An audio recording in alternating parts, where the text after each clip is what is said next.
Welcome, everyone. Thank you for joining us.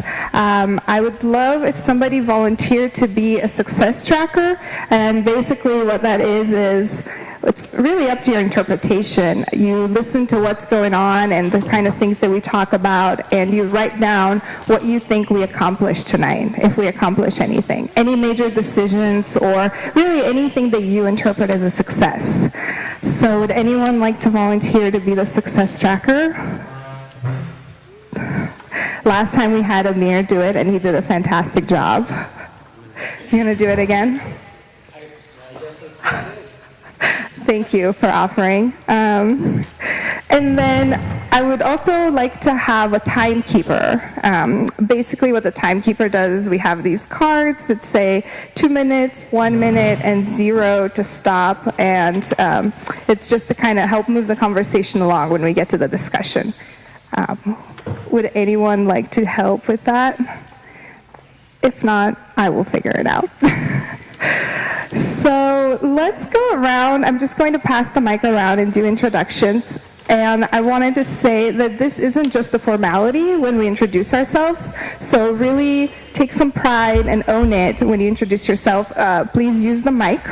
Make sure you're speaking to the mic so that we can all hear you. And we want to know who you are or what brought you here. So my name is Sabina, and I'm the chair of the Lents Neighborhood Association, and part of my role is to help facilitate the meetings. My name is Philip. I'm a representative of Lents Church.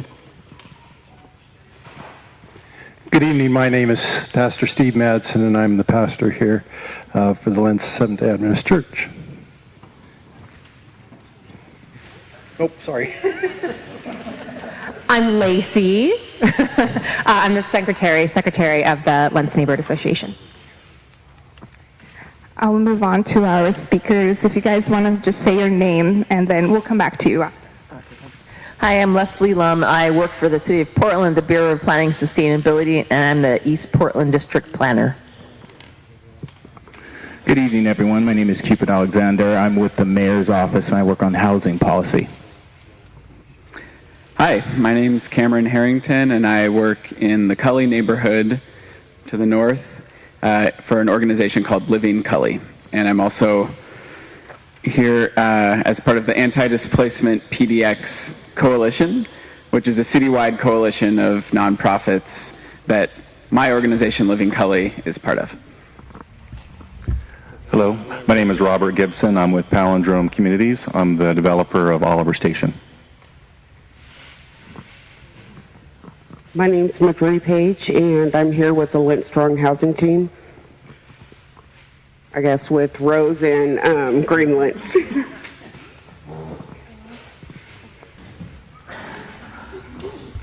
Hi, my name's Amir. I'm one of your neighbors. Penny, and I live in Lents.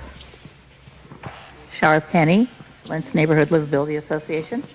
David Potts, Lents resident. Mary Oxford, Lents resident. Maria Lynn Claire with the Lents Housing Team. Danny Zegbe, Lents resident. John Mulvey, Lents resident. Judy Lowe, Lents resident.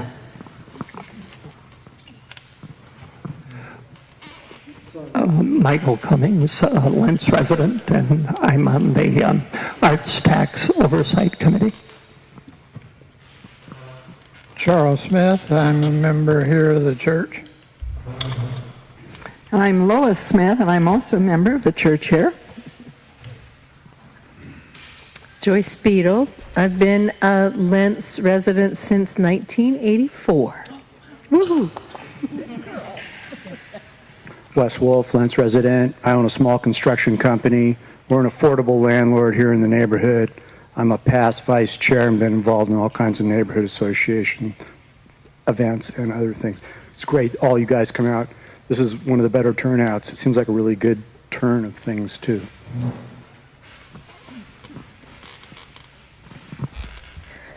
Barbara Bader. I'm an at-large member of the Lents Neighborhood Association Board. Cora Potter, I'm the land use chair. I'm Ellen Vanderslice. I'm actually a resident of Northwest Portland, but my husband Scott and I are newly property owners in Lents. We bought the little piece of property down at the very point of the Lents Green Ring on Southeast 87th, right at the Springwater Trail, and we're hoping to develop an affordable duplex there.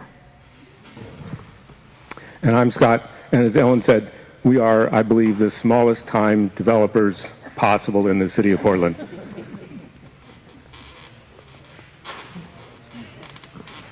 My name is Ben Coogan. I live in Lents. Richard Seymour. I also live in Lents.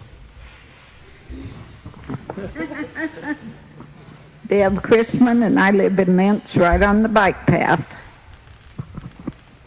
My name's Richard Chrisman. I live in Lents, and I've lived here for all my life.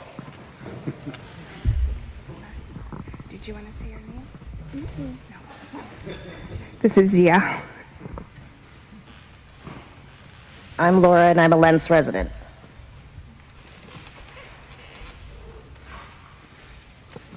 I'm Jonah, and I'm a Lents resident. Hey, Jason Bird. I live about 100 steps away from here for about 10 and a half years. I'm Joel Rebick. I live by Lents Park, and I work up the street at 92nd and Woodstock at Northwest Pro Gear Bike Shop. I'm Juanita Van Hove. I'm a Lents resident as well, and I'm a member of this church. And we had, I think, one other person who joined us since we started doing introductions. Hi, I'm Nick Sovey. I'm with Rose Community Development. We're a nonprofit that develops and operates affordable housing in Lents for 26 years. Thank you. And again, thank you everyone for being here.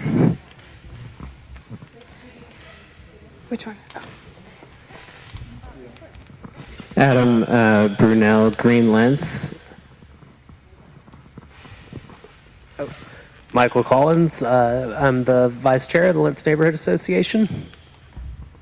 Nick Christensen, Lents resident. Okay, now we got everyone.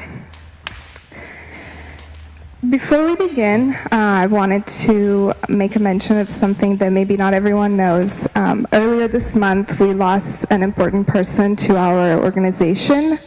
Jolynn Cooper-Nearing passed away on June 2nd from complications from stroke and lung cancer. Up until January, Jolynn served as the public safety chair for Lents, where she worked to improve the livability of Lents. We miss her so much already. In honor of Jolynn, please join me in recognizing a moment of silence.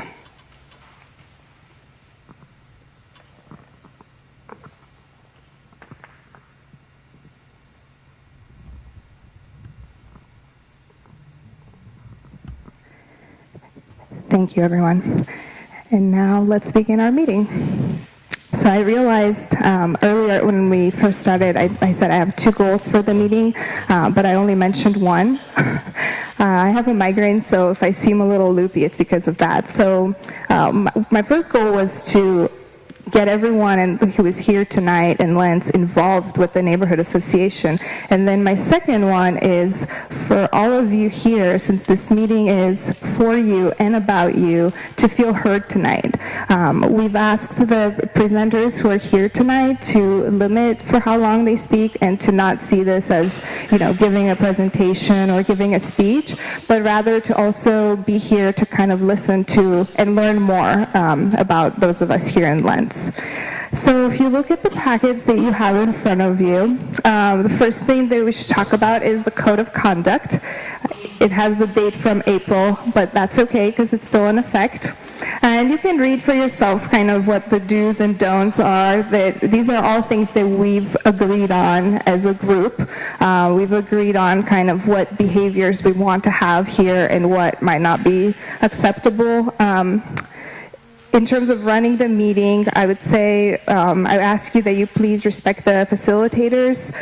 If you'd like to speak, please raise your hand and wait for a facilitator to call on you. If you've already spoken tonight, please consider making space for others to feel heard. Please respect our agenda and the process. Respect different viewpoints. And yeah, get involved. One thing, if you've never been to our meetings before, because I do see some new faces, if it comes to voting or making a decision, I just wanted to explain how we do that so that you're not confused about what's going on, because I didn't know any of this until I joined the board. But basically, when we vote, we go by a majority vote, which is a number greater than half of the votes. And then when we make our decisions, we follow Robert's Rules of Order. So that means that someone has to introduce an item, and that's called making a motion. Someone has to second the motion. And then we have a discussion, and then we have a vote. So hopefully I got that right. So now going back to the packets, I've stapled together, like if you take the agenda and the code of conduct out, I made this little packet that you can take home. And the first page explains the role of a neighborhood association, basically why the heck we're here and what we're trying to do. Explains activities that a neighborhood association might be involved with. Fun things like block parties, neighborhood cleanups, and then also more serious things like land use, neighborhood watch. How you can make a difference. Attend association meetings, so you are already making a difference right now. Join the board of directors. We have elections in September. Organize, join a committee to work on issues or events that you care about, and participate. You can volunteer to work on a newsletter or plan a block party and stuff like that. And then on the back, it also talks about the advantages of working through a neighborhood association, because you might think, well, I can do all those things on my own. Why should I join the neighborhood association to do that? And it explains on the back. The second thing in there is the public participation spectrum. And it's this scale that explains kind of the level of how involved you can be in an organization. So you can see here the first column, which is inform, it's basically the lowest level of involvement, which is kind of what we're doing right now. But ultimately, we want to move towards consulting, obtaining public feedback on analysis, alternatives, and decisions. We want to get involved, collaborate, and finally, we want community members to feel empowered to place final decision making in the hands of the public. Is everything okay there?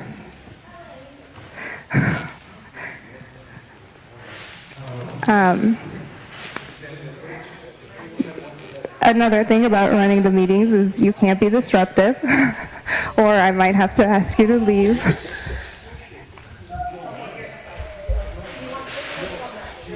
Hi. Is everything okay? All right. Okay.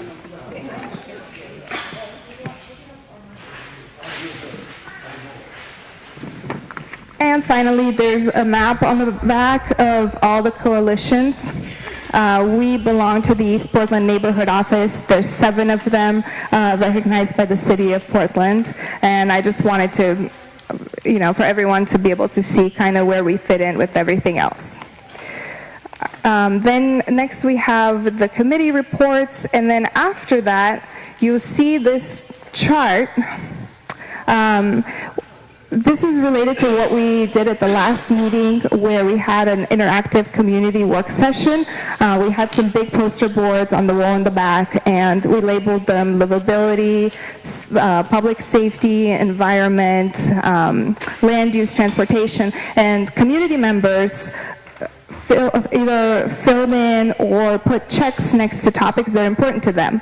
So that was great because we collected all that input and we got to see where there's energy around a certain topic. And we want to keep that momentum going. So the next step is, what would you like to get involved with? So I've listed all of them, categorized by transportation, land use, environment, again, all the categories. And then next to them, there's a box for if you'd like that to be explored at our upcoming meetings, and then another checkbox for if you'd like to get involved. So if you could please fill these out as we go. There's pens on your table, and just leave them on the table at the end. We are going to see, how many people want to get involved with a certain issue and kind of form groups.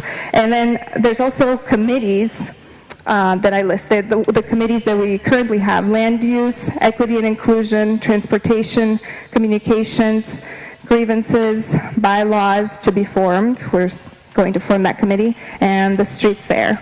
So let us know if you'd like to get involved with any of those, and we will convene some meetings. Okay, and with that, that brings us to committee reports, which is this handout here. This just talks about what our committees have been working on, and in order to not take everyone's time reading through everything or talking through everything, we just put it in a packet that you can take home and read at your own pace. But I do want to make room for the committee chairs in case they want to take a minute or two to speak to any of the things included here. Would any of the committee chairs like to say anything? Cora. Hi. We have one big proposed subdivision up by the Mount Scott Church of God. So if you're up on Mount Scott, 105th and Henderson area and interested in that, feel free to get in touch with me. Also, many of you may have received postcards in the mail. That's because a lot of planned zoning changes are going through the Planning and Sustainability Commission right now. So they're sending out the official notices. I can tell you lot by lot, it's a different change for depending on where you live. So if you have any specific questions about the postcard you got and what it means for your particular property, also feel free to contact me and I'll help work through the thought of, okay, what exactly is going on here and what does it actually mean as far as changes go.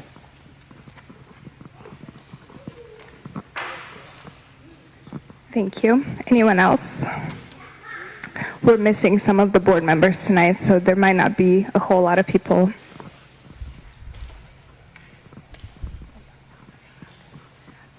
It looks like we have food left, so if anybody wanted to go for seconds, this would be a good time, or at any point during the meeting, really, as long as we still have food.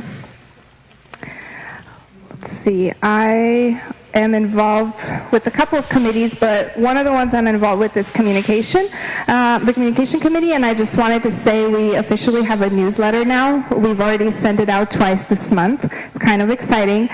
We aim to send it once after a meeting, kind of recapping what went on and with the minutes from the meeting, and then one right before the following meeting with the agenda and the minutes from the previous meeting that need to be approved. So I've added a box on the sign-in sheet. You may have noticed when you sign in, if you would like to receive our newsletter, just check that box. And if you have items that you would like for us to include in the newsletter, things that you're involved with in the neighborhood, things that you'd like your neighbors to know, just please send those to us at lentsneighborhood@gmail.com. Okay, so do we have the Portland Police Bureau here? Did you see them? I have a feeling that there's too much activity going on right now. Like someone just told me there's shootings downtown, and I haven't heard from them, but I suspect that's the reason. But they will, I've arranged for them someone to come every meeting, and if anybody has any particular issues they want to bring up with the police, let me know, Barbara Bader, in advance. I'm on the board, because Commander Parman said that he would make sure that someone came who was knowledgeable about it, or he himself would come. So just let me know if there's a particular issue you want to address. Thank you, Barbara. Thanks for arranging that for us. And if they do show up, we'll make room for them on the agenda. Okay, so with that, we will move on to our discussion about the state of housing in Lents. And for this particular item on the agenda, I've asked Adam Brunel from Green Lents to help me co-facilitate. Adam, if you would like to come up. And okay. We're going to give our guests a chance to introduce themselves. If any of them have something that they want to speak to in particular, they'll do that. Others are just here to answer questions if needed, and really to learn more about Lents. We ask that when we begin, when we start taking questions, that you try to limit however long you speak for to ask your question to 1 minute. Not every speaker will answer all questions, so when someone asks a question, they're not just going to be passing around the mic for all of them to answer. We hope that they will, raise their hand to answer based on their expertise. And we will make sure to share with you their contact information for any questions that go unanswered tonight. If we manage to end the meeting early, there will be opportunities to talk to them one-on-one as well. Did you want to say anything, Adam? Maybe I'll just do a quick introduction of myself and kind of Green Lents and how we got to housing work.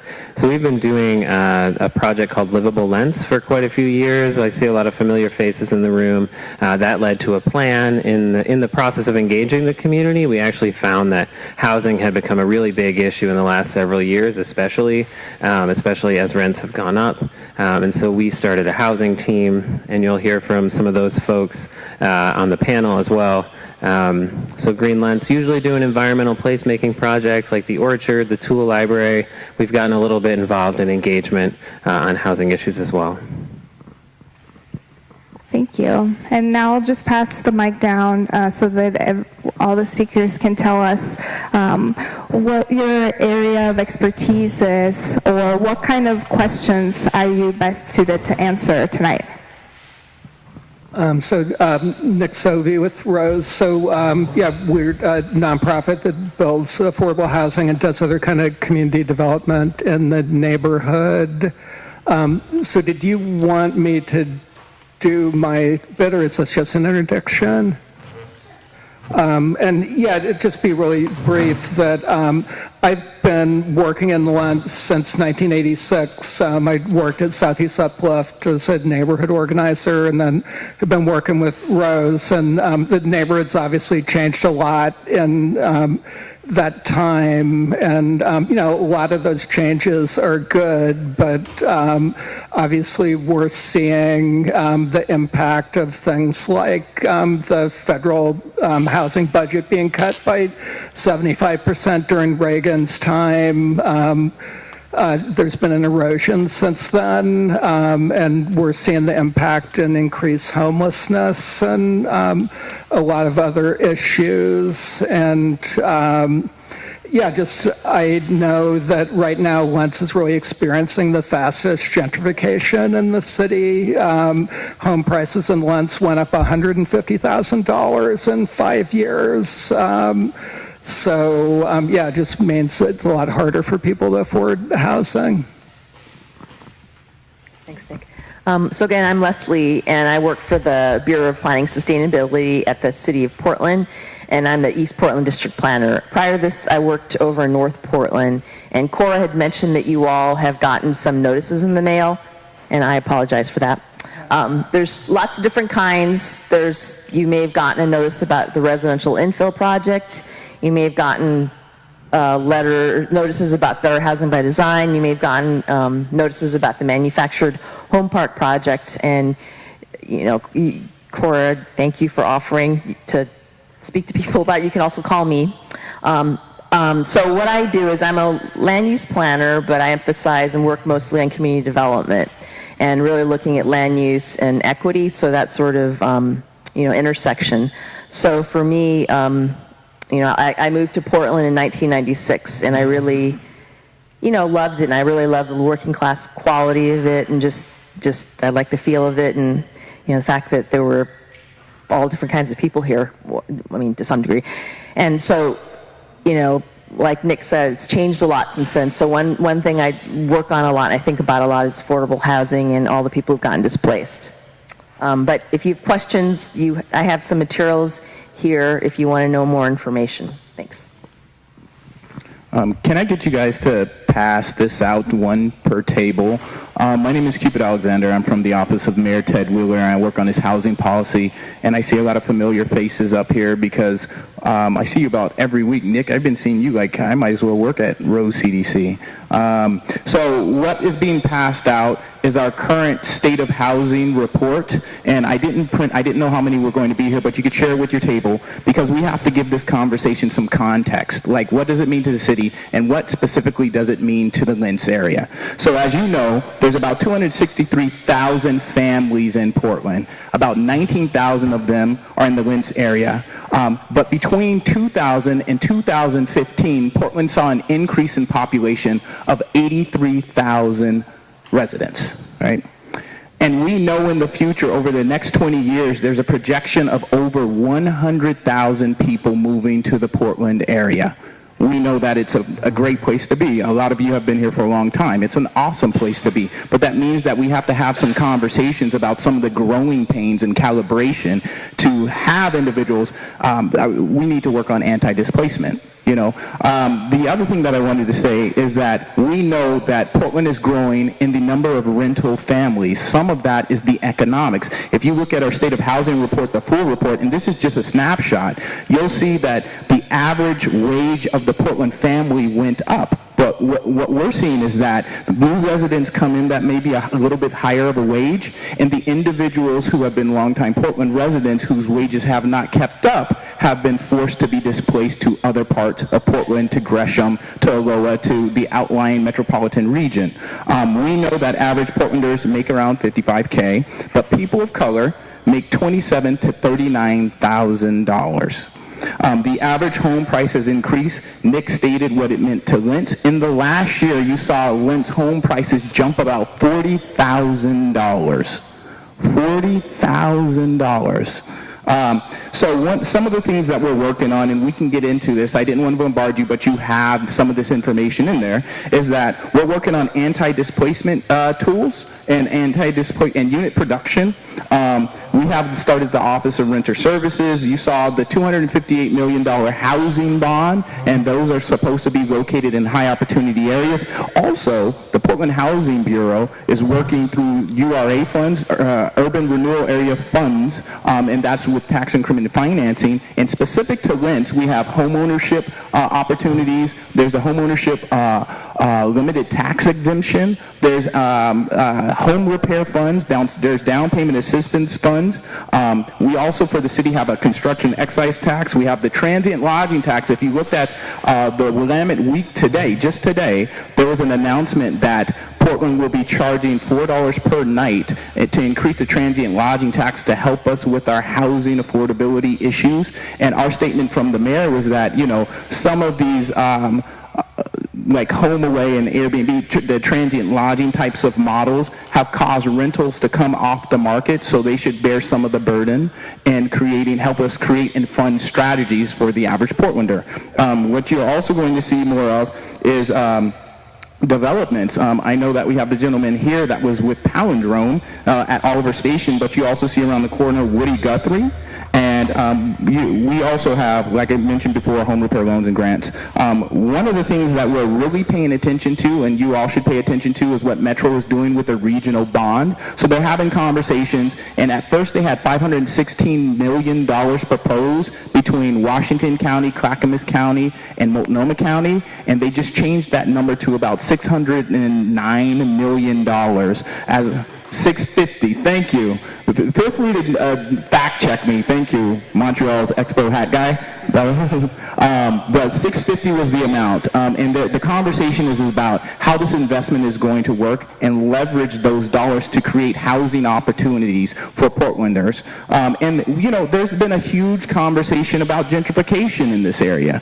We know that the Lents, this plan created by Prosper Portland, the Lents 5-year action plan that was enacted in 2014, indicates that they are aware that gentrification is in the process here, and there's some anti-displacement actions that they've identified. So it'll be important to watch those and see how they develop out to make sure that the promises that were made to the area were kept. And I know the mayor is really high on that. And the only other thing that I was going to mention, and Nick kind of touched on this, is that you're seeing a loss of the federal public housing infrastructure through a process called the Rental Assistance Demonstration. So the actual housing that was owned by the federal government is now being sometimes privatized, and people are being given vouchers. So actual buildings that are being owned by the federal government are changing hands. What that means is that more pressures are going to be put on local authorities and local governance structures on creating housing alternatives. I know it's no surprise to any of you all, and I try to stay apolitical, but what we're seeing is a disinvestment in some of the housing resources that we have. So these conversations are going to become more important. So I look forward to hearing your thoughts and having more of a conversation with you all. Well, as I mentioned, Living Cully, which is the nonprofit I work for in the Cully neighborhood, is part of a citywide coalition called Anti-Displacement PDX. Rose CDC is part of that coalition as well. The East Portland Action Plan has been involved. And we came together in 2015 specifically to work on the Portland Comprehensive Plan that was being discussed at that point by the city, which is the 20-year land use plan that governs what can be built, where, and under what conditions. And our coalition was successful at the end of a very long campaign, successful in getting over 30 anti-displacement policies into the final plan that was adopted by City Council, which is officially going into effect on Thursday, right? After a multi-year process. And so as of Thursday, all of those policies will be in place and should govern all of the land use decisions in the city of Portland. And tonight I wanted to take the opportunity to focus on one measure that the city is proposing right now to start implementing that new comprehensive plan. And this is something that is very important to the Cully neighborhood and also to Lents. It's something that our two neighborhoods have in common, which is that we both have a number of manufactured housing parks in our neighborhoods. And these are places that provide some of the most affordable housing in the city of Portland. And we've been working very closely with the about 1,200 residents of the 6 mobile home parks in Cully over the last several years. And in working with folks every day, helping them repair their homes, helping them negotiate problems with their landlords, we've learned that the number one concern they have is that their entire mobile home park will be shut down and redeveloped, and that they will become homeless. This isn't just a pie-in-the-sky, idle, paranoid threat. This is very real. 2 years ago, the Oakleaf Mobile Home Park in the Cully neighborhood was threatened with closure and redevelopment. And it was only through the tenacious organizing of the residents of that park and the support of Portland City Council and the Housing Bureau that they were able to fight off the sale of the park to a developer who wanted to shut it down, and instead partner with a nonprofit that purchased the park and is going to keep it open as permanently affordable housing. So that was a real success for the 30 families who lived at the Oakleaf, but it does not protect the people who live in the other 60 mobile home parks around the city of Portland. And so that's where we started looking around the country to see what are some measures that can be done, what policies can be put in place to preserve mobile home parks. And we learned that a number of jurisdictions around the country have changed the zoning on the properties where mobile home parks sit to preserve those parks by making it more difficult to change them to another use. And so we are very excited that on June 12th, coming up in less than a month, the Planning Commission is going to be considering a proposal to change the zoning of 56 mobile home parks across the city of Portland into a new zone that is the manufactured dwelling park zone. And the only thing that will be allowed in that zone is a manufactured dwelling park. And so for a developer to shut down that park and redevelop it with another land use, with condos or anything else, they would have to apply for a zone change and go through a process, and the city council would have to vote to approve that zone change. So we think this is a very important and positive proposal that will help stabilize over 3,000 families in the city of Portland who are really in a precarious position right now, and if they were to lose those homes, would be priced out of the city altogether. Many would become homeless. What we've found in the Kelly neighborhood is that the residents of the mobile home parks, in a number of cases, have previously been homeless, but because there were these affordable, low barrier to entry homes in the mobile home parks, they were able to find housing that has been stable. Many feared that if the parks were to shut down, they could become homeless once again.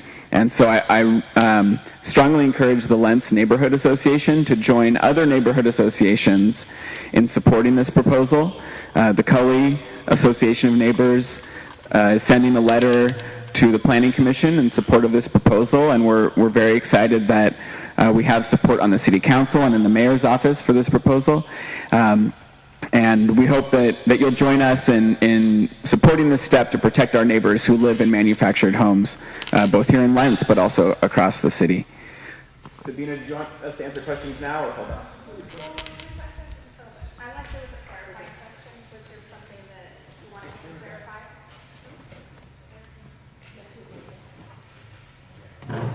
This argument. So the new zoning on the buildings required to have wheels? No, they're required to be a manufactured dwelling, which is governed by HUD standards. It's different than an RV, so usually they will not have wheels. Yeah, they'll be brought in on a trailer, but they cannot propel themselves.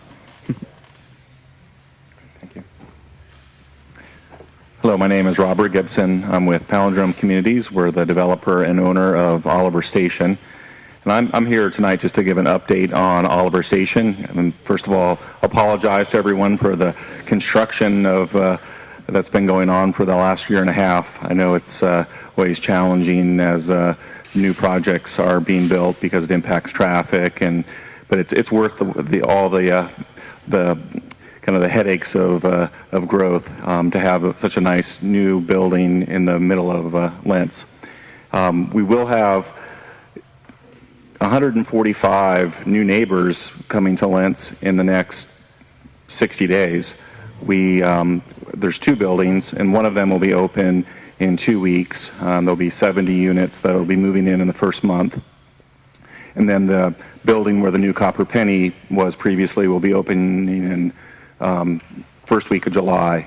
At that point, everything will be open for new residents. There'll be there's ground floor commercial that'll be a little bit later in delivery. The commercial uses on the ground floor will be open by September of this year. Just to give you a little update on what the commercial businesses that we have coming in at this point, there's a Planet Fitness that's going in, as you've seen from their trailer if you're driven by the site. They're occupying the ground floor of the east building where the new Copper Penny is. And they will be open 24 hours, which will help improve security in the evening with their employees. I don't expect that they'll have a lot of people working out at 3 a.m., but they will have staff keeping an eye on the street. So that'll be, I think, a nice improvement to have that business presence 24/7. On the west side, where the Chevron was previously, there's a health clinic, the Western University Health Center is occupying about 4,000 feet. So that'll be a community-based health center, full service. There's Bella's Italian Bakery, which will be at the corner of 91st and Woodstock. And that's exciting. I'm really happy to have them as a commercial business in our building. They will have beer and wine. I know they have an outdoor seating on Woodstock and 91st. We also have Atlas Dental, which will be on Woodstock. There'll be a small dental clinic in that single-story building there. And then we have Pona Brewing coming, and there'll be a tap room growler fill station, and they're also located on the corner of Woodstock and 92nd. So those are the tenants that will be moving in over the summer. I guess there are 50 units still available. I know there's, I'm surprised by that just because of the pent-up demand for affordable housing in the Portland market, but we still have 50 units that are available. You can just go to the website, oliverstation.com, or stop by the leasing office, which is at 92nd and Woodstock, our temporary office. You can contact them on the internet or call them. Those units are at 60% of median income, so we have 1-bedroom units available and 2 bedrooms. Rents are $879 for the 1-bedroom units and $1,055 for the 2-bedroom units. One of the cool things that we do have at Oliver Station is everyone who lives there for the first year will receive a monthly TriMet pass included for free. So that's a great savings just to get that $100 value every month, so long as you're a tenant there. That'll, I think, also alleviate some of the need for parking and for congestion in the area. On the topic of parking, we do have we created 137 parking spaces off the street, and then if you've noticed the way that how Foster and Woodstock and 92nd, how there's a big separation between the current lanes and where the new building is, we're creating parallel parking all around the edges of where the new Copper Penny was, which will provide a much safer environment for pedestrians compared to how it was previously. I think when the new Copper Penny was there was maybe 5 feet between the street and the edge of the building.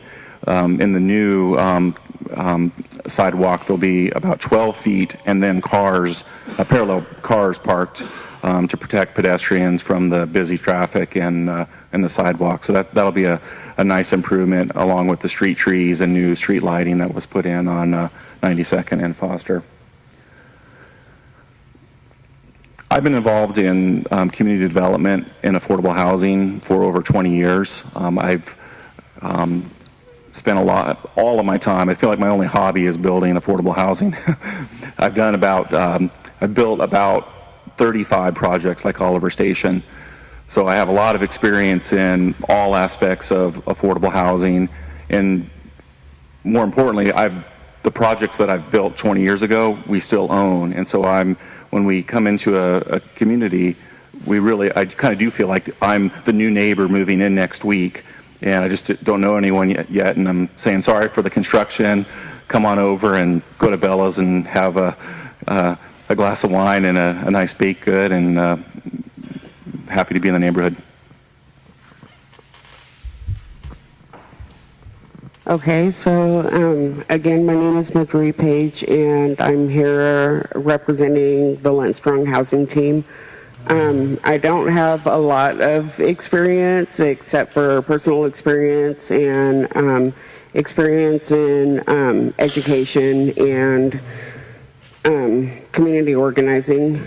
And right now we're working together to find ways to keep Lents open and happy for everybody who lives here. I've been a resident of Lent since 1984. I was 7 years old. My mom is born in Portland. My grandmother was born in Portland. I was not, but we came back. And right now, with all the changes that are going on in the neighborhood and the need for affordable housing, my entire family, except for my brother and myself, have already moved out of Oregon. And I feel like the voices like mine that are the long-term residents in the neighborhood are not being listened to, as well as the voices of people of color. We're not really being represented in any of our neighborhood plans or meetings or anything else. And so we've just been working to be a positive change and to interact with more people in the neighborhood, because I feel like when somebody may look different from somebody else, other people may not give them a chance because they've never talked to them. And so I feel like every time I go out in the community, it's another opportunity to change somebody's mind about a poor black woman who's your neighbor. I'm Maria Lynn Claire, and I'm part of the Lents housing team. I am also a resident of Lents. I was displaced. I'm also a renter. And I was displaced 2 years ago from Milwaukee. And I'd only been there at that particular spot for about a year and a half and found out that the rents were going up $300 a month following a sale. So rather than a no-cause eviction, I got a rent eviction. So since about 1995, I became a tenant advocate, working with seniors in a building downtown, for example, who also, we got a rent eviction. They were selling the building. And at that particular time, we had very few low income buildings that people could move into, and these seniors had been there for over 25 years, many of them, and they were quite ill and had problems with mobility, et cetera, and they couldn't even fathom suddenly having to relocate in 60 days. And I knew it wasn't possible to move 50 people in 60 days with one elevator, even if you had a place to move. So, but we worked with the community, and we got help, and we got that moved from 60 days to a year, and people found housing, but with a lot of help. So we jumped to 2015, and I had no idea that rents were going up hundreds of dollars. I've even talked to tenants who have had $500 rent increases. And so the problem is the system that we have here is just seems to be steamrolling over all of us. It's pouring more and more displaced tenants out into the communities where people are homeowners. I used to be a homeowner. And I know here in Lents, when I moved here, they're all around the park. I'd walk at 6 o'clock in the morning, and there was just lined up of people sleeping in their cars, and they were lucky to have a motor vehicle to sleep in. And so it's been really heartbreaking for me. And speaking to children who are homeless and have to go to school hungry, cold, dirty, worried about their parents, et cetera, and this is what we're facing. So the reason why I am a tenant advocate, I work with other organizations in addition to the Lents housing team, is we're looking for, as a community, to develop real solutions to these problems. We all need to be housed, no matter our age, no matter our cultural background, no matter what we look like or how much money we have or don't have. But I think right now, the critical people that are in trouble are seniors, people with disabilities, and people of color. I'm very much in tune with seniors who are now down to their last dollar of rent after getting another $50-some rent increase on a Social Security check and a small pension. And some of them are crying. I interview tenants. I have a website called Tenants Priced Out, and you can listen to their stories up there. And one particular 80-some-year-old lady who said that if they raise my rent one more time, she says, I don't know what I'm going to do. One lady died because she was paying her rent, and these are low-income buildings, supposedly, right? But our system of increasing the rent, unlike when you're buying a house, imagine if your payment increased every month, forever. So the problem is when you're at the latter 3 quintiles of income, and you're a senior who you're already paying a lot out in medical expenses, et cetera, or if you are a single parent and you've got child care and you're the only income, et cetera, or if you are a lower income family and you have all these expenses and your rent keeps going up and up, well, what happens is that you run out of money and there's no way to compensate anymore. So what I'm advocating for, that us as a community, we have to really care about all of us and to bring together our knowledge, our experience, and our new ideas to create a system that really works for everyone, no matter what income level they are. So that's why I'm here.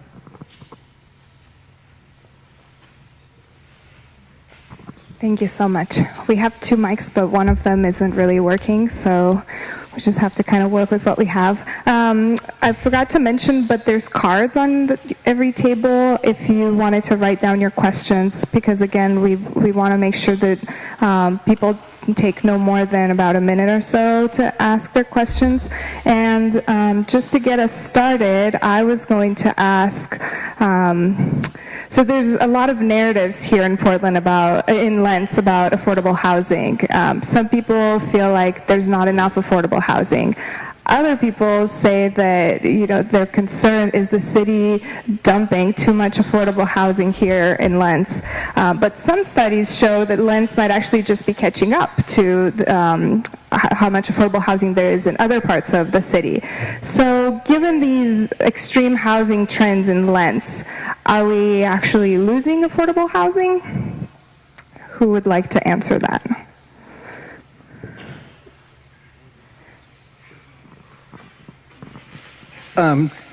Actually, the East Portland Action Plan Housing Subcommittee looked at that exact issue about how much affordable housing, in this case, is in East Portland as a whole.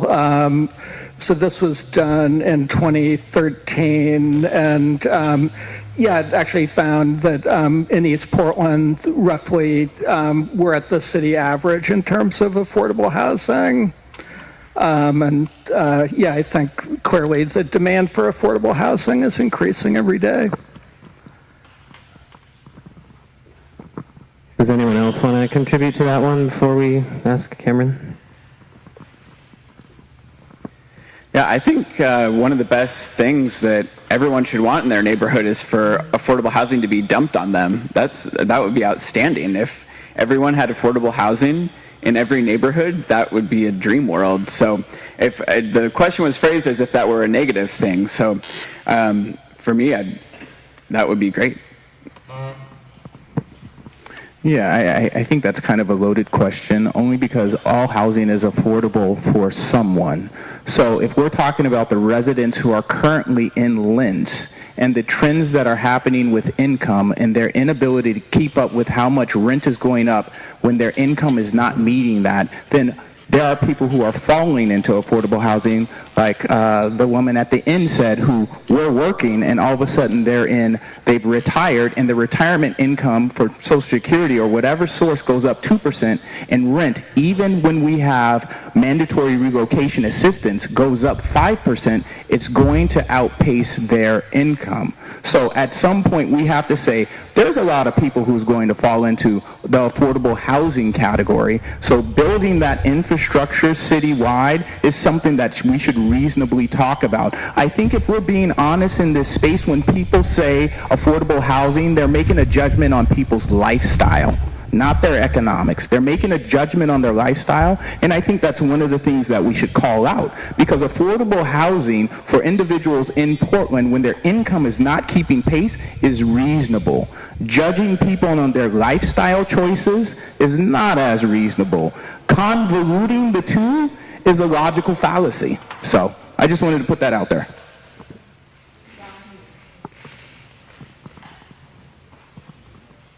And you just touched on what my response to that would be. I think we as a neighborhood need to be focusing more on the residents who already live here rather than inviting 115 new families to move into our neighborhood. There are plenty of families here within our neighborhood that are one sick kid away from living in a tent on the spring water. There's a real need here for families who have been here for 20, 30 years are at risk of being displaced just from missing 1 week of work. Anything can happen. And so I think that our focus on affordable housing really needs to be prioritized for the people who already live here so that they don't lose their homes. And at the rate that we're building affordable housing, it would be hundreds of years until we actually meet the need. And even if we did meet the need, because the prices keep going up, it makes an unstable situation. So we really need to look at the real problem rather than the effects of the problem.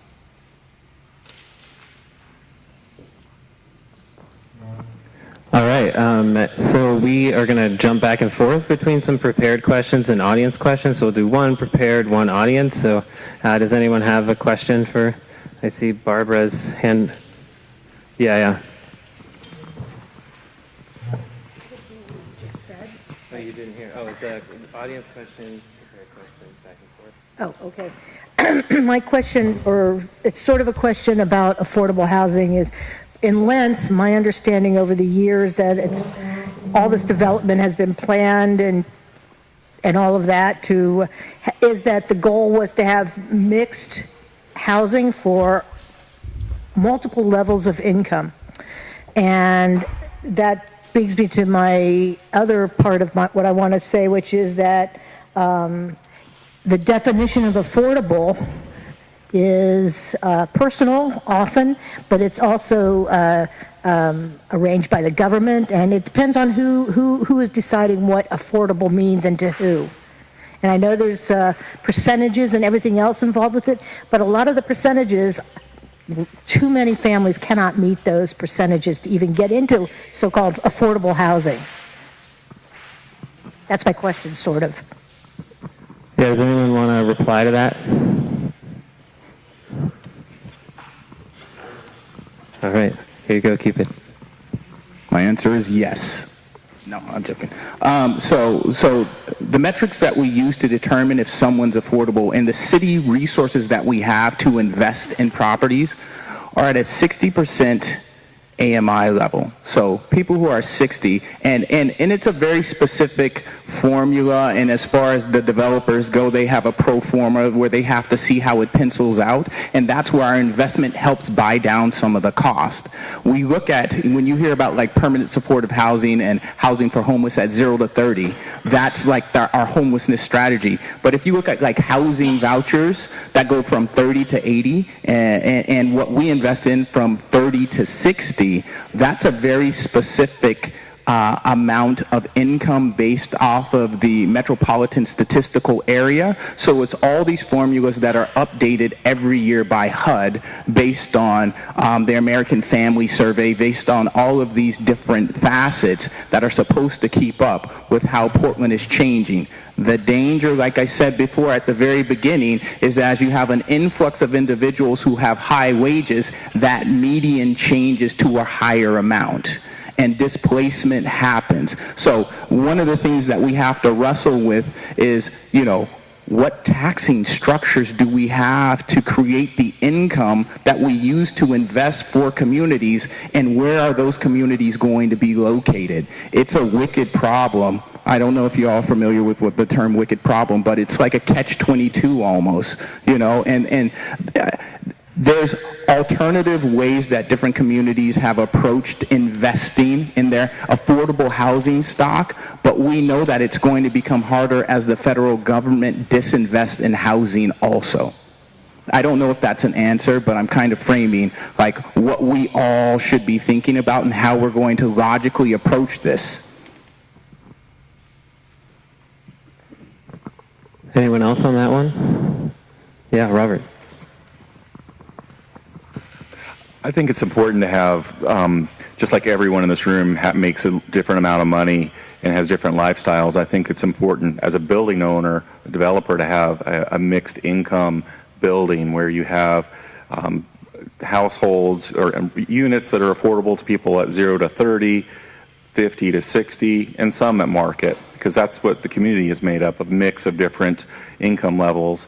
And if you do have some market rate units, even though they're, I think there should be some balance in having some market rate units, because those can help pay for the building costs and some of the operating costs that would allow the building owner to have units at the lower income level.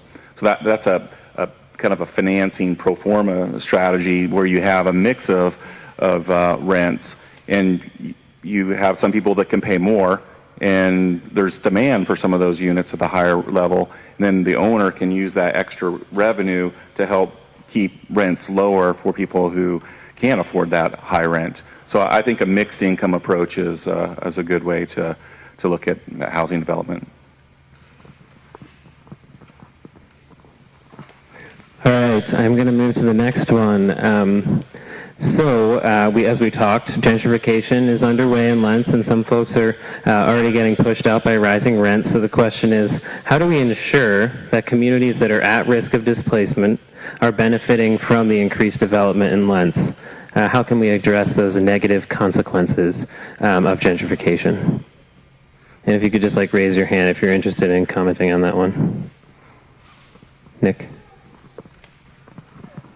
Well, Cameron mentioned anti-displacement PDX, and they're doing really important work. The East Portland Action Plan also has a whole list of displacement prevention strategies, and some of the things that are in their plan are community benefits agreements. So when developers get millions of dollars to do new development, that they should commit to things like hiring people from the neighborhood, paying certain wages, putting into job training funds so the community can benefit. And typically with projects that Prosper Portland does, they don't require a whole lot out of developers, and I think they can do a lot better. There's also other things like down payment assistance to help first-time home buyers, supporting cooperative housing or land trusts. So there's a whole range of strategies, and I encourage you to look up that at the East Portland Action Plan website if you're interested in that.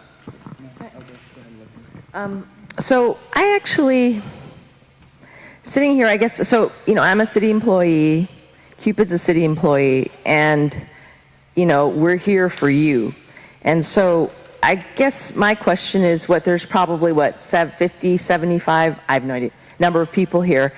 And I feel like a lot of the calls, I work for the Bureau of Planning and Sustainability, and we're supposed to plan for the next 20, 30 years. And I think that what I hear a lot from people is about people not really actually, maybe they don't seem to care that much about the fact that people are homeless and people are suffering. So if people really care about this issue, you really need to come to us, or people who don't really matter. But the people who really matter, the city commissioners, and really talk to them about it, and to get us to address this issue, because that's what we're here for. Because there's a lot of static and there's a lot of noise out there, and you all have to prioritize what it is that you want us to be doing. These are basic needs that we're talking about. Yeah, and I think it's really hard, but we have to get to the nuances of that particular question. And I believe what's being asked, putting it in a Lents perspective, is that Lents individuals have been here for a long time. The city may have invested in past years, but now all of a sudden this investment is happening, and the individuals who have been here and make Lents great aren't having the opportunity to stay in Lents. I think so how do we prioritize those individuals. One of the things we have to remember is that you can't build out of a housing strategy. Again, she was stating that it'll never keep up. So what do we do? Like Nick was saying, community benefits agreements that have like local hiring preferences, things like that that are structurally infused into the process. So individuals, because we're talking about an economic situation of affordability. It's not an affordable housing crisis if you can pay $2,000 a month. There's multiple levels that safety net you for affordability. It's an affordable housing crisis at the lower end for the average Portlander because the infrastructure of the buildings that we have is not enough. And how do we create opportunities for people to price themselves into more options, I believe is what one of the solutions is. And the other one is that, you know, it's hard to say this, but like if you're looking at the jobs that are located in Portland and you look at the training infrastructure we have as far as education, is not training us for the jobs that are being located here. So I think that that's a tertiary conversation that has to be had. It's easy to say, like, how do we, you know, someone will say, well, how do we prioritize? And, you know, there's the Housing Rights Act and all these things that eliminate the opportunity for you to say, you were in Lents from 1950, you get to live here, you get the first option. There's nothing that we can create in that sense that would prioritize individuals. And I think the only option that we have is to not only create more affordable housing, but simultaneously create income streams associated with the projects that we're developing. You know, there's business centers out here, and how do we get individuals into the jobs that are being located here that are you know, maybe native Portlanders and things like that. Was there anyone else? One more thing too. I mean, you are all in a URA, right? So you actually have, in theory, access to money that other areas of town that don't have this urban renewal area. So, you know, like Cupid said, we're talking about affordable housing, but that's just one component. There's jobs, there's, you know, all these other elements that they're coupled with it. And as you probably know, if you've lived here for a while, living wage jobs aren't, you know, there's not as many as there used to be, and as everything continues, as inflation continues, it's even worse. But, you know, within the URA, there's money that's supposed to help with job development, job creation, and that sort of thing. So, you know, you all have an ability to, you know, influence that, just like you can knock on the door of the commissioners or, you know, support anti-displacement PX or Living Color or whoever.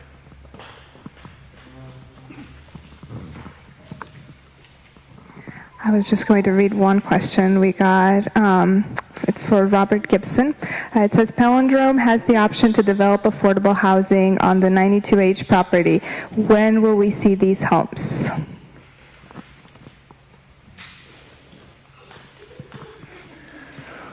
We've been waiting to finish up Oliver Station. That's kind of been the priority, at least for Palindrome communities and for the city and the resources that are available. So now that Oliver Station will be completing in the next 2 months, we plan on starting the planning efforts for the proposed project for 92H, which includes, you know, public benefits like a plaza and community space, other, you know, affordable commercial tenant opportunities. And if I had to give an outline of when I thought that we would actually see units be at the stage where Oliver Station is, it's probably 2 years away. We're probably 12 months away from starting construction, 6 months away from starting community outreach and kind of presenting what the plan is for the development. So that's kind of the timeline for the next phase of our development.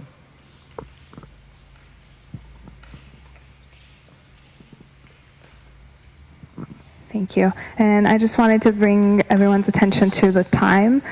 We can take about maybe 10 more minutes. We have a little bit of flexibility on the agenda. But we just have to kind of be a little quicker with our questions and answers. Do you want to just read yours? Just going on what Leslie was saying about the tool that we have in having the urban renewal area, one thing that is a very concrete thing that everyone in this room can advocate for moving ahead that will help with the job situation, with the floodplain restoration, with the potential for more affordable housing in the neighborhood is the urban renewal area is about to expire. And if we leave everything as is, it's going to expire with $15 million still left on the table. A really easy thing to advocate for is to just call your city commissioners, call the mayor, email, whatever, and just say, hey, can we extend the life of the URA long enough to access that last $15 million at a minimum? And that'll get us things like we can start looking at actually putting some money into the naturally occurring affordable housing that's out in the floodplain and look at strategies for preserving that, for creating jobs on some of those industrial sites, as well as looking at some opportunity sites that have come up since they did the urban renewal expansion.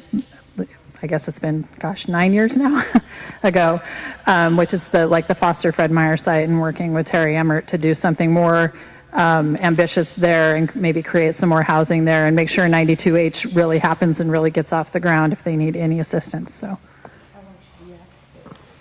long enough to get the money and do it. Did any of you want to say anything to that, or okay? Anyone else? Yes.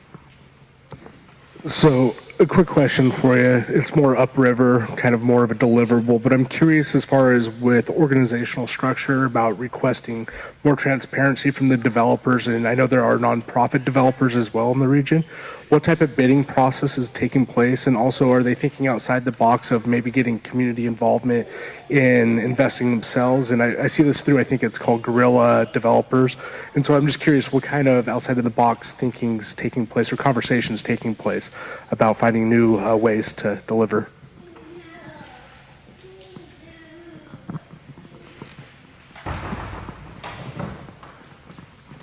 So I'm a developer, but that's a really big topic that we go over right now in our Lents Strong housing team meetings. We also want to see more transparency. We feel as if a lot of the new projects that have come up have very little community outreach, or they're only reaching people who belong to certain organizations. And so we're trying to get it started to where we are knocking on people's doors and talking to more people to add their input in, because we're seeing a lot of one-sided type things, and it's very important for the health of the neighborhood to get input from people from all levels, and the same needs to go for development in the city. It can't just continue to be one way or one group's opinion, because it doesn't fit everybody. And I think the idea here is that we have to invest in people.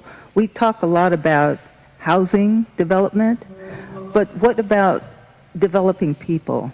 Helping people sustain their lives through a different type of housing system. And this is going to take a lot of thought on our part as a community, and really putting our hearts out there and to say, well, what if that was my brother or my sister or my mother or my father or my children? And to think about the future when the younger people become seniors, and a lot of seniors are getting out of their houses and into apartments because, they can't take care of a house, a spouse dies, etc. And so we have to think long range, is this system going to work for me? And so, because we have two types of renters. There's the permanent renters, and then there's the short-term renters going to get out and go buy a house. And then we've got people that were homeowners are going to return to the rental system. So do we want rentals to cost like $5,000, $10,000 a month? So we really have to have a vision for what is it that we're trying to create long term that's really going to work, rather than this Band-Aid approach that we have now.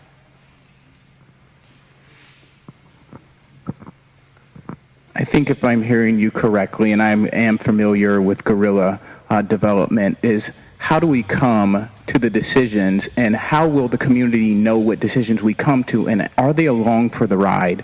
One of the hardest things is that there are overlapping different meetings, both day and night, regionally located, and it really takes groups like this to have a representative at those tables. So like PHAC, Portland Housing Advisory Commission, they have a meeting sometimes during the day, sometimes during the evening. They try and locate some of them in East Portland, but that's when they said, hey, there was a request for proposal to get these dollars for XYZ development, and you have to meet this specific criteria.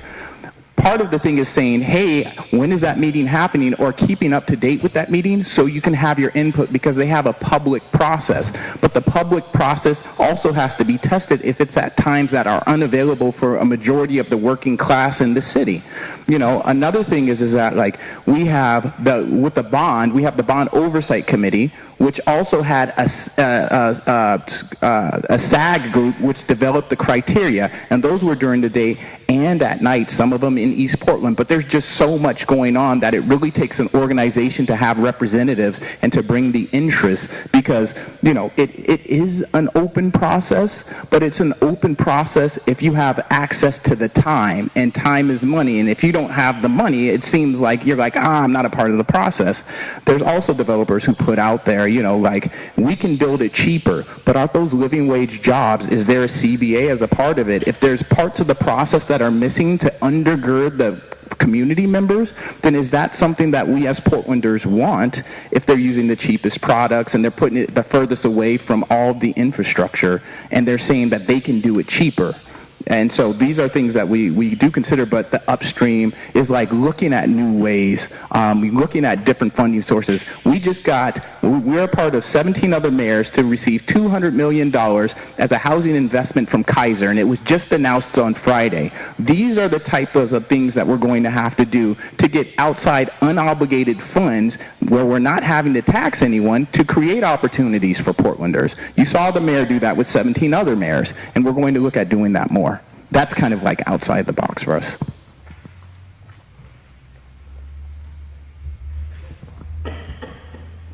Hey, Sabina, do we have another question from the floor, or do you want to ask your... So I want to be respectful of everyone's time because some people here came for specific items on the agenda. So what I propose is we do one more question, and then we just cover really quickly what we have left on the agenda, which is some people are here to make announcements, or people want to know about a couple cleanups that we have going on. And if we go through those things really quickly, we can come back. Would that be okay? Okay. So let's try one last question. You had already given me your card, so I'll let her go first. So ultimately, I wrote the question down, and now I'm nervous with the mic in front of me, but ultimately, when more people want to live in a place than there are homes for them, then housing becomes scarce, and competition forces the cost of that housing up. So what I'm wondering is what can we do as individual citizens and constituents of the city of Portland, and therefore the city itself, to decrease the scarcity of housing in our city, because we're not getting fewer people, so that's not an option. The only option is to increase the number of homes. So that I want to know, if, like me as a citizen, representative of the city of Portland, what I and everyone else can do to decrease that scarcity.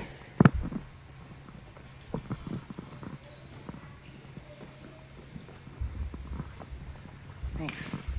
So first I want to say I appreciate that. It's a great question, but I think that it's actually, I believe there's a myth out there, and that the housing crisis has to do with a scarcity of housing. To some degree that's true, but I think it's more that we haven't invested enough in, affordable housing, in jobs, and human beings, in development of human beings.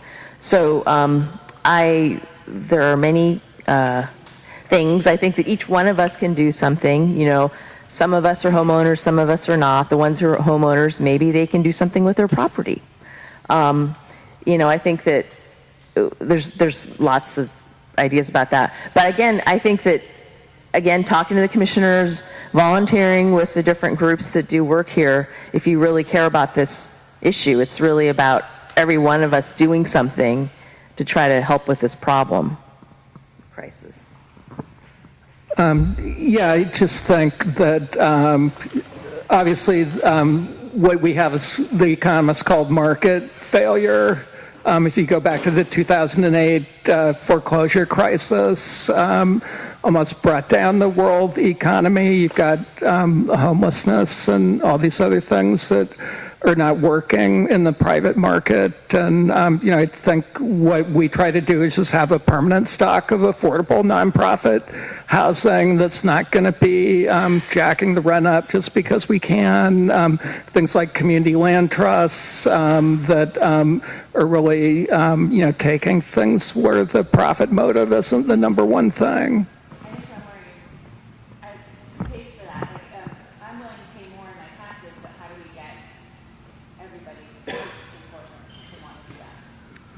That's politics, right? That's our market economy. That's the question, right? One of the things that, and both Nick and Leslie kind of touched on this, is that, we have to incentivize some development. If you're looking at inclusionary zoning, now there's a requirement for developers to have a certain number of affordable units. But we also have to look at how our infill development goes. What kind of community land trust where it's permanently affordable are we going to create? You're looking at if there's going to be something on the ballot where we can leverage bond dollars to create more housing opportunities, because right now the city has to own the whole property instead of teaming up with Rose CDC to create an opportunity and only using a little bit of the dollars and leveraging the dollars that way. So one of the most important ways you can do it is to vote. Vote, making sure that you're voting for these things and reading them and supporting them and writing in about them and organizing about them, because ultimately they count the votes, and ultimately they count the emails and they count the calls and they count the meetings that we've had with you all. That's one of the reasons why we're out here now. I think that's the way you mobilize your concerns and put it in a method that is understandable to the city council or to the different governance structures, because there's the federal level, we know, but there's a state level that gives out lift funds, and there's not enough funds there. There's 132 million people are asking for, and only 32 million that can be issued out. So there's multiple levels, but I think what you can immediately do is vote and advocate with your representatives. That's the best way. And I don't know how to get people to vote for taxes on themselves. I think they're looking at how we're leveraging our dollars to the fullest and then going from there. I think that's the question. Anyone else? Well, Portland voters did vote to tax themselves for $258 million a year and a half ago, which is great, and that those dollars are translating into new permanently affordable homes already. And there's going to be a metro region-wide bond measure to do the same thing, most likely this November. So that'll be another opportunity. So yes, we need to keep creating more resources to build housing, as Nick said, that is not part of this market system. Supply and demand is a real thing. We need to have more supply for all the people who are here, but we also, as Nick and Leslie pointed out, we have to have a growing stock of housing that's just not subject to that dynamic, so that people are not losing their homes and becoming homeless with every rise and fall in the housing market. That is not a sane way for people to live. So I think we need to do both things. We need to support common sense measures that allow for some increased density, but we also need to have a greater share of that new housing be protected from the market and permanently affordable. And then, as a very immediate thing, we need to protect the affordable housing we already have that could be in danger of disappearing. And so I'd remind you again that we could use support for protecting the manufactured housing parks that are in a kind of this inherently precarious position, in danger of being closed and redeveloped at any moment. But there's a chance for City Council to protect them with a new zoning ordinance. And so through the channel of this body, the Lents Neighborhood Association, it would be great for you all to lend your voice in support of that proposal.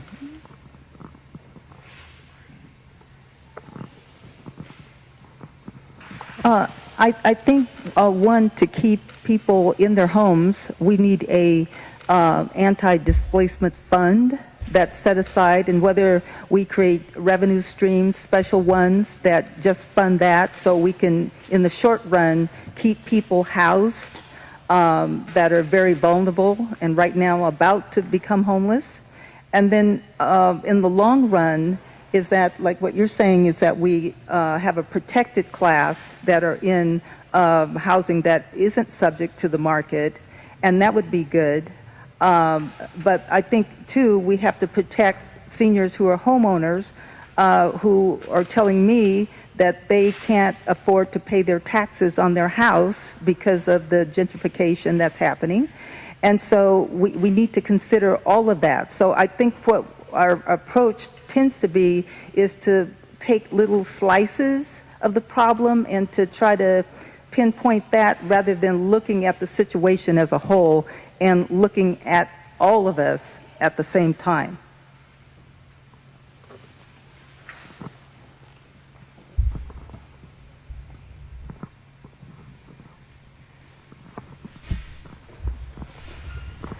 Well, so really quickly before we wrap this up, because it's on this topic, and I had something that I wanted to ask, but not to make it like a complicated question, but just to kind of clarify, well, if there are programs or options for people who own their homes and live in their homes, like for example, for me, I'm not exactly low income, so I wouldn't really qualify for help like that, but like when I moved into my house 3 years ago, you know, my mortgage and taxes were $1,300. Now it's because of taxes and rising costs of insurance, it's $1,700, but my paycheck hasn't really gone up by that much.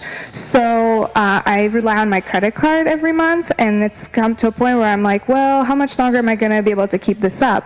But if I sell my house, how's that going to help, or where will I go? Are there programs like that for people who want to be able to stay in their homes, but they're having challenges making their monthly payments? If you're not exactly low income, so you're just kind of in the middle. Most of the programs we have are income-based.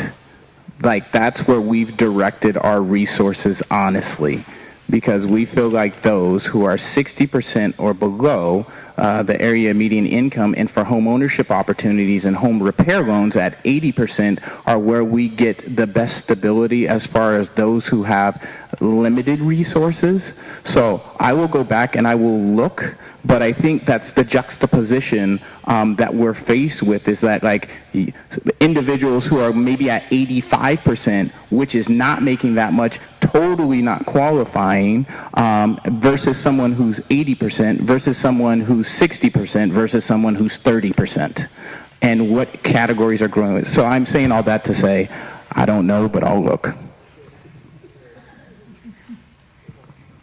Thank you. And I just wanted to give right now, just maybe take a little break from the questions and give other people who are here for other agenda items such as announcements a chance to speak, just to honor their time, because you know they may have come for a specific item. And then we can come back and take more questions. So I wanted to open up the floor if anyone has any announcements that they would like to make for their community.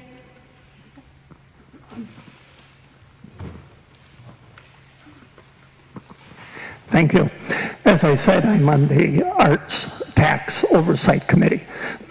So last month you had the opportunity to pay your $35 arts tax. And on an annual basis, that brings in about $11 million. Most of that money goes to public schools to support arts education in grades kindergarten through 5th grade. And that's about $9 million. So there are 37,000 students in Portland that are receiving arts education from that tax. Another part of that money goes into the Regional Arts and Culture Council. That gets about $3 million Okay, and that supports arts organizations throughout the city, also supports professional development opportunities for teachers in the public schools. The rest of it goes into the management of the tax collection. There are several things that are going on now. One of them is looking at raising the exemption limit from 100% of the poverty level to 200%. So if it goes to that, then there will be a significant number of people that will be exempted from the arts tax. To recover that money, however, there's proposals being put together to raise the tax from the $35 it is now to somewhere between $41 and $45, and to index the tax. So the index would be against the consumer price index. So these are things that are being looked at. They will probably go to City Council this summer. The City Council requested that our committee look at this increasing the exemption rate to 200% of the poverty level. So these are things that are happening and are moving around in the background.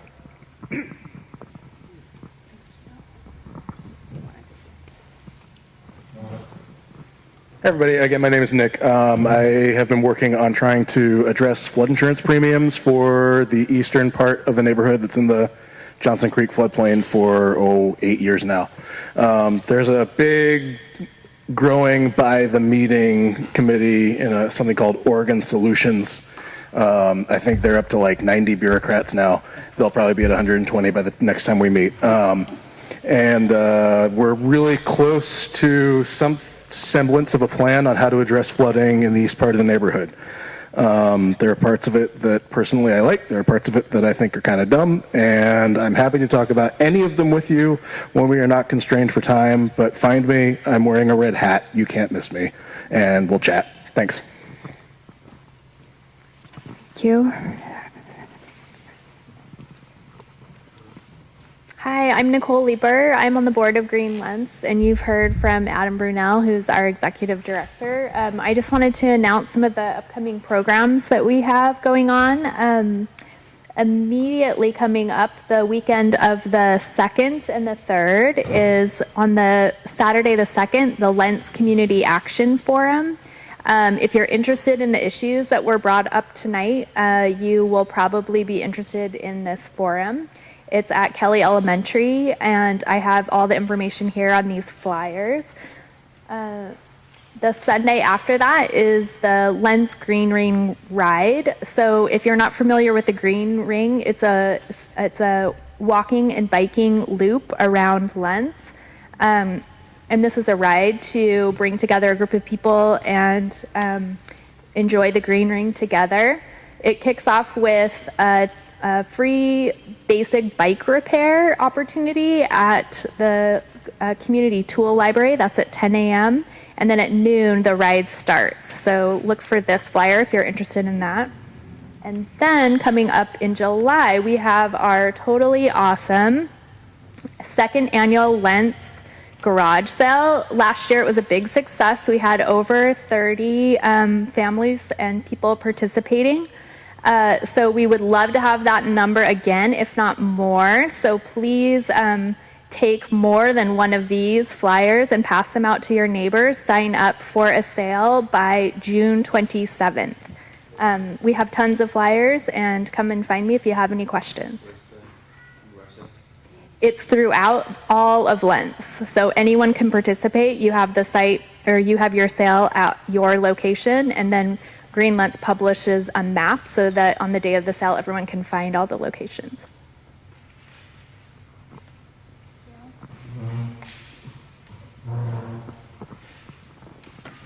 Hi again, my name is Pastor Steve here at the Lents Church. I want to say thank you to Sabina.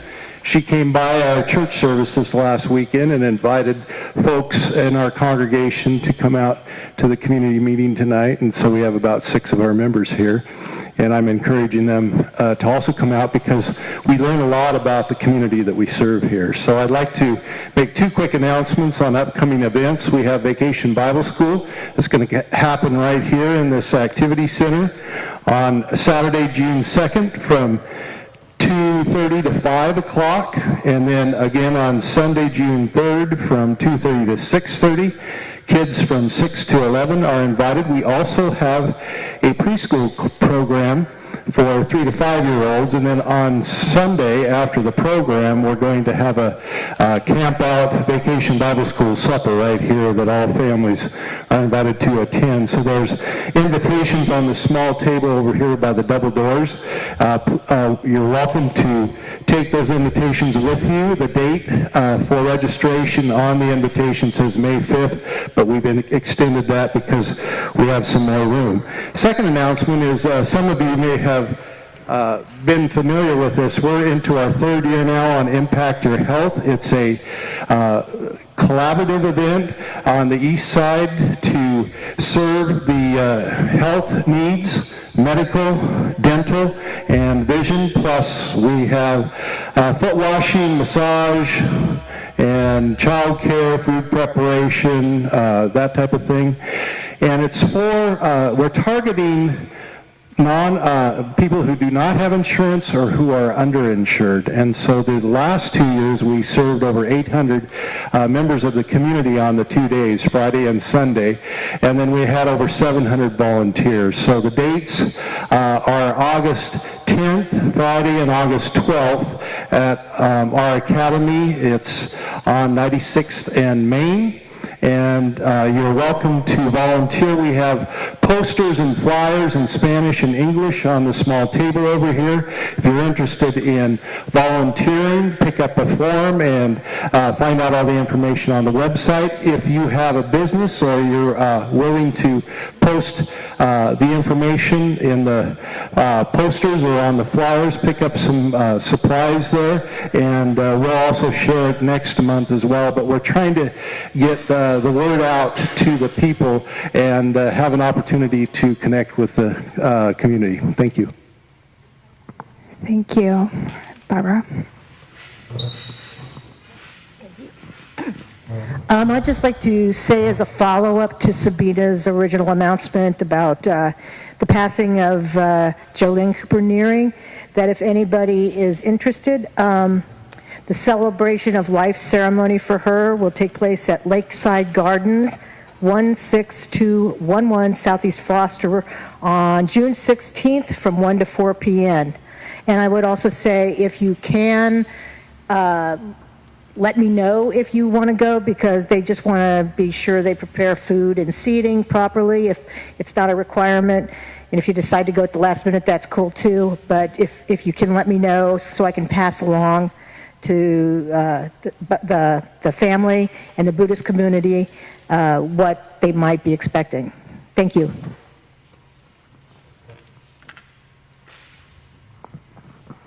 Anyone else?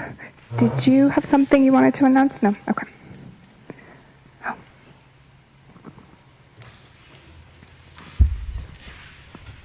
Well, I thought this would be a really good audience for this, since you're willing to come in on a beautiful night and talk about housing and Lent. So Rose is partnering with Passon Art Theater Company and doing a play called Repulsing the Monkey about gentrification. So it's actually, there's a show tomorrow night and then next Monday through Wednesday. So I've got postcards if you're interested in that.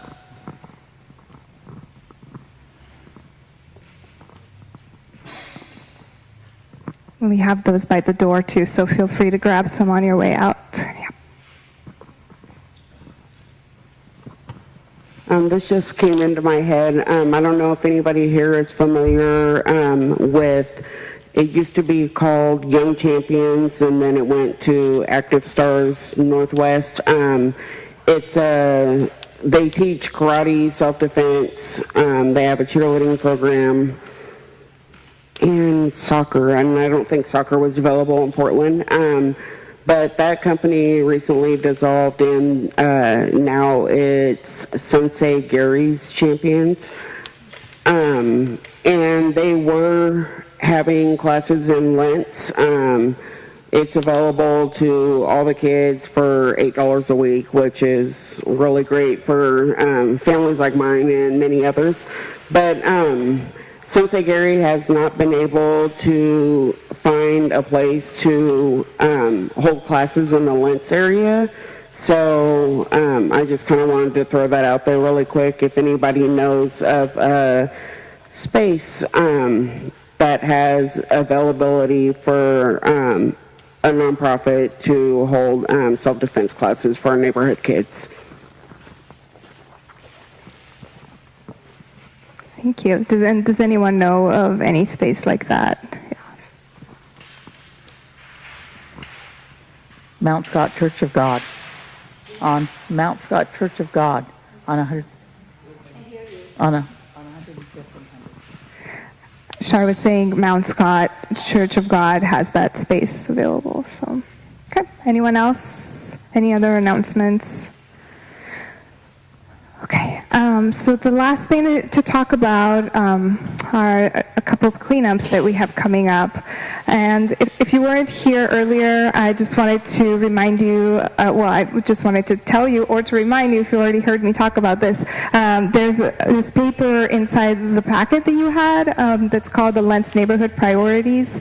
So, as you sit here and you listen tonight to kind of some of the issues that are on the table, if there's something that you would want us to explore more in depth at upcoming meetings, you can mark it in one of the columns. And more importantly, if you would like to get involved with something, also check that box and let us know your email. Or if you'd like to join one of the committees that we have, because we as a neighborhood association can only do so much with the board that we have. We're really here to connect you to resources and to help facilitate meetings and help convene groups.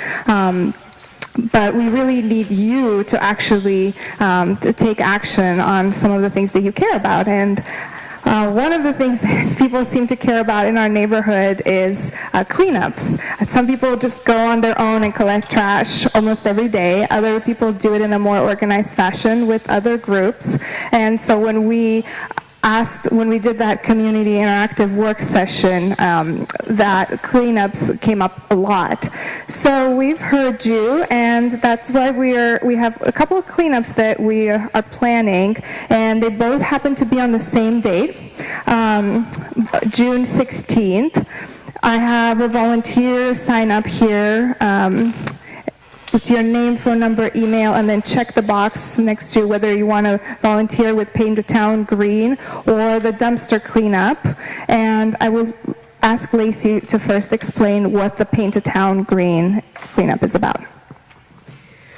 You might remember, I think it was 2 months ago, a representative from Kink came and invited us to participate in Paint the Town Green. So it's sponsored by Kink, Metro, Solve, and a few others. So we're going to be partnering with the Foster Powell, Brentwood Darlington, and Mount Scott Arleta to clean up litter and kind of paint over and wash up graffiti on 82nd from Foster to Holgate.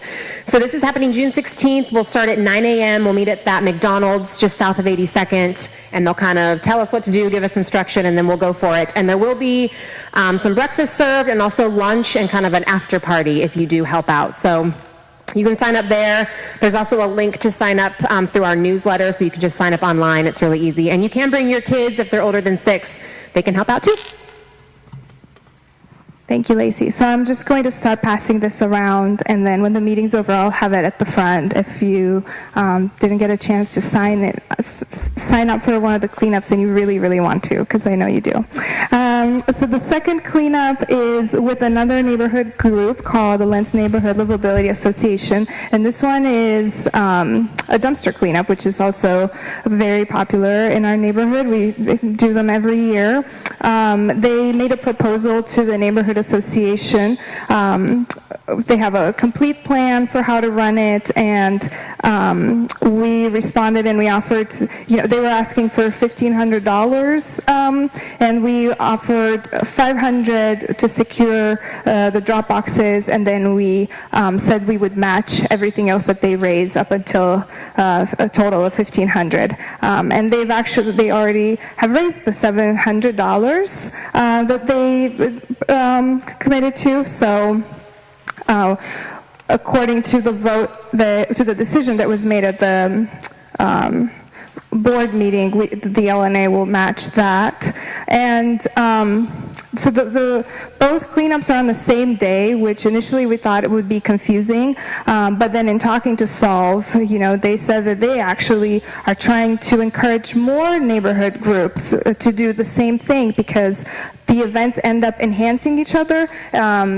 We cross-promote, and it just becomes a big day in our neighborhood where we all get together to help clean up or beautify or whatever. So that's why we decided to kind of stick with that date.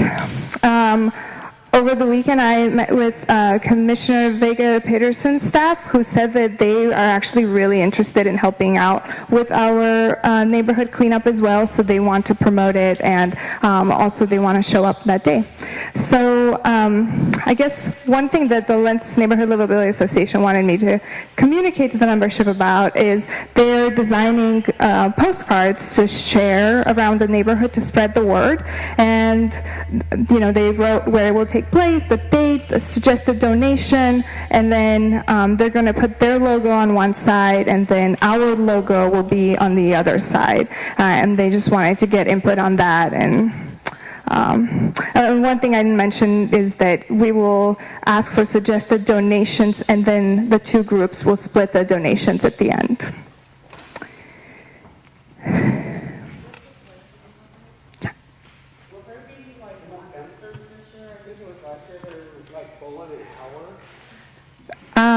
Well, as far as I know, we will have 2, possibly more, but I'm not sure at this point.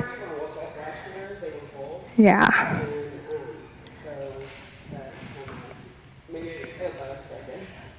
Yeah, they're very popular. We had 3 last year? Okay. We can see if we can get more than 2. We'll have to see with our funds and their funds and everything. But at a minimum, there will be 2. Yes. Clarification on the Lents neighborhood priorities. Is this a survey, or do you want us to put our name? Yes. So it's not a survey. It's something. May I use your paper? Yeah. It's something that we worked on. At the last meeting, it was just things that we asked people to list. We had some poster boards on that wall, and we labeled them transportation, land use, environment, and so on. And we asked people to fill in or put a check mark next to issues that are important to them or that they would be willing to get involved with. So then I transcribe them in here, so that now I bring them back to people and say, okay, here they are. Which ones are you willing to work on? Yeah, so on the back side, all the way at the bottom, it says contact info, your name and phone number. Yeah, that part is really important. Sorry that I didn't make that super clear. But yeah, that's how we will be able to reach you.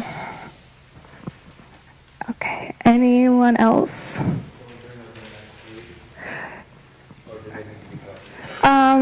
I would love to, if you wanted to turn them in this time, but if you want to give them to us later, that's fine too.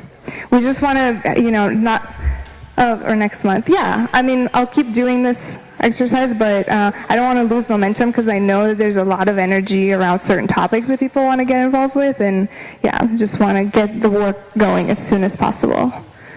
Anyone else had an announcement? We can take about 5 more minutes if people wanted to return to the topic of housing, and if there were any questions that you wanted to answer that you wanted to ask that you haven't had a chance yet. I just want to make sure that anyone who hasn't spoken yet has a chance to speak before we go to. Okay.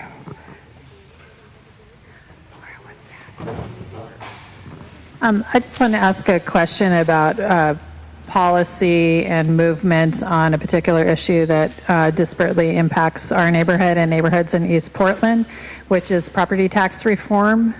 because every time we pass a housing bond, every time we pass a levy, it actually disproportionately impacts the folks in East Portland. We pay more as a percentage of our home value than people that live in closer in gentrified neighborhoods that have a lot of equity value in their homes and more resources. So is the city pursuing and the county pursuing property tax reform?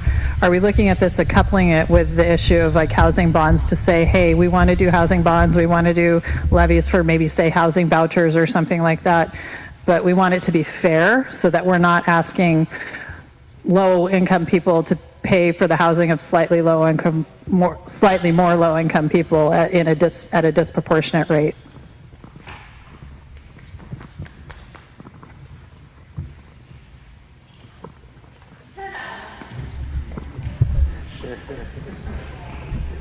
We're all looking around like, who's going to answer that? They're like, you work for the mayor, you answer it. So I know that conversation has been had, but I have not seen any policies moving forward. So that could be something that's generated from a group like this as an ask. One of the conversations that we've had is in regards to the arts tax, because that disproportionately affects people when it's a flat tax. Like if I only make $1,000, that $35 is going to be different than someone who makes $10,000. So we're constantly having those conversations, and I have not seen a policy or a proposal or a convening or any sort of subcommittee created to tackle that specific issue. So in all honesty and transparency, I haven't had it, but then again, I'm just like the housing guy, so that doesn't mean that it's not being had. I can say that I have not seen that, but I know that conversations are being had, I think.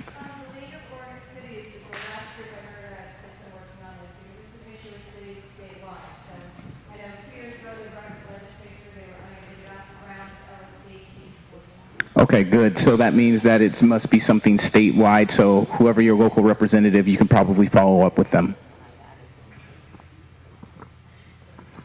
So actually it's in the news today that Governor Brown is interested in tax reform. So I'm hopeful about that. East Portland Action Plan actually endorses something called Reset on Sale. So if you buy a $700,000 house, we think you can afford taxes on a $700,000 house. That seems like a fair system.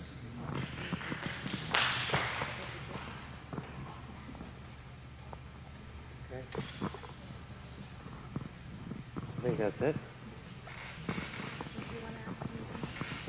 Any more? Another question? So we had a couple other questions. One, seemed like it would have been really relevant for Jamie if she had been here around vacant homes. But you mentioned the housing bond that voters passed in late 2016. So what are some of the ways that you can see that benefiting Lents specifically?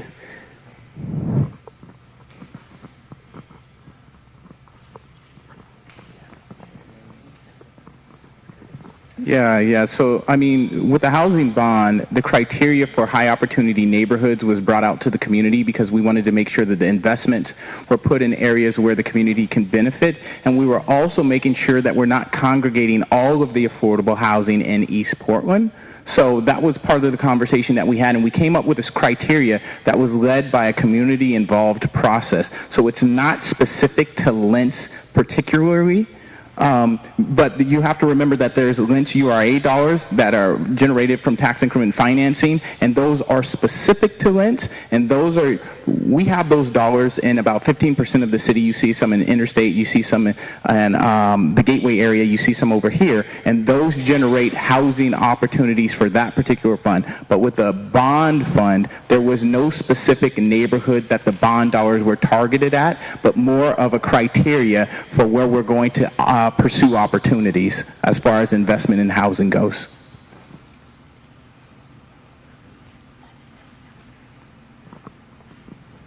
Is that it? All right. Thank you so much to our panelists for taking time tonight to come here, especially this late. And if you still have questions that you haven't been able to answer, I know some people also are not comfortable talking in front of an audience. Feel free to email us your questions and we will pass them along.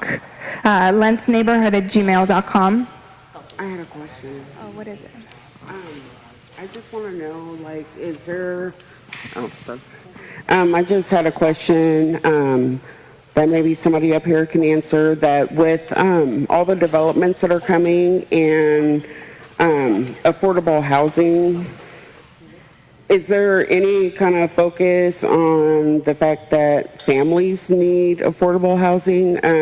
Lents Park looks really nice, but none of the other ones do. And so we have all these buildings coming in, houses being torn down, and having all these glass buildings put up, and there's no yards. So where are families supposed to be, kids supposed to play? Is there any kind of focus on that in any of the new developments coming up? Who can answer in 30 seconds or less? So a little bit longer term, Better Housing by Design multifamily zoning project actually is basically changing the code to require more open space for families to play in. So that's a longer, maybe you have something quicker? So I know as far as our housing investments go, part of the criteria of where we locate housing is in regards to the proximity to transportation infrastructure, the proximity to parks, and there's a requirement for the number of affordable housing units that are going to be family size being 2 bedrooms or more. So about half the units have to be family size. So all of that is taken into the criteria as far as where we're going to locate housing, but those are sometimes in high demand areas, and that's kind of the juxtaposition we're in. Thank you.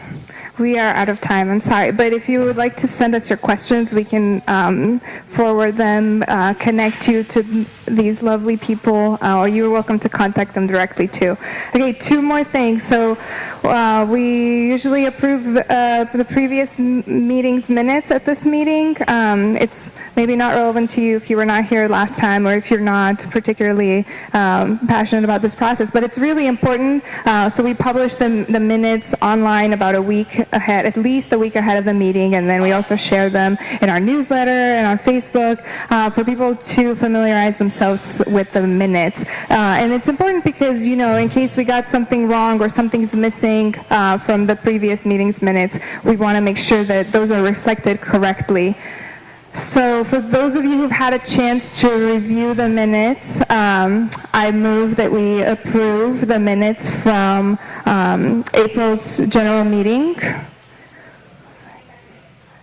Lacey, second. If you had a chance to look at them, if you're in favor of approving the minutes, please raise your hand. Will you help me count?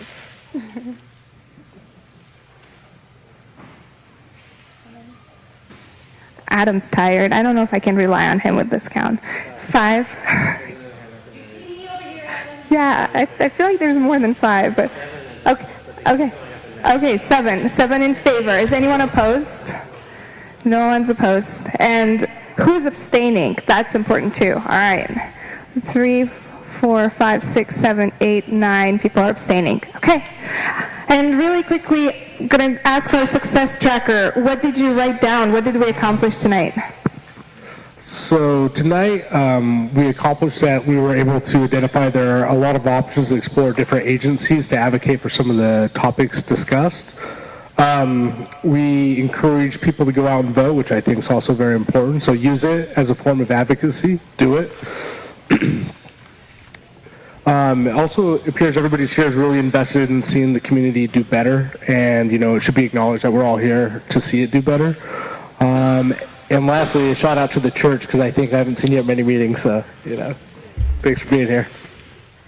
Thank you, and thanks for being our note taker, Amir. Our success tracker. That's all I have. Thank you, everyone, so much for coming. If you filled out this form, don't forget to put your name, email, and phone number on it, and leave it on the table or hand it to me so that we can contact you. Thank you to everyone who's helped us set up, everyone who's come early, and to those of you who are going to stay late.